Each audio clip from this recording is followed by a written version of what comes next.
Idol, hindi ba masama sa kidneys yung mga pag-take ng supplements? Lahat ng sobra, masama. Lahat ng kulang, masama. Everything in moderation. Pag sumobra tayo sa vitamin C, sumobra tayo sa alak, sumobra tayo sa puyat, sumobra tayo sa tulog, lahat masama. Tapos kung may condition na tayo, underlying condition na may problema tayo sa kidney, sa puso, sa blood pressure, syempre masama. Pero kung healthy tayo, in moderation, yun. Tapos pakiramdaman natin katawan natin. Kung naduduwal tayo, nagka-cramps tayo, ibig sabihin hindi tayo hiyang sa supplement.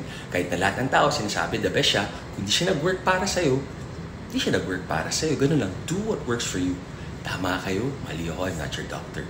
So yun lang. At tandaan nyo, mas mahalaga na kumain tayo, consistent tayo doon, consistent tayong mag-workout, mag-stimulate ng muscle, at konting walking lang na cardio o kung ano man cardio gusto nyo, cycling, biking, basketball, football, swimming, lahat yan mahalaga. Kasi yun ang gusto nyo, di ba? Kailangan happy, healthy tayo, lifestyle. God bless!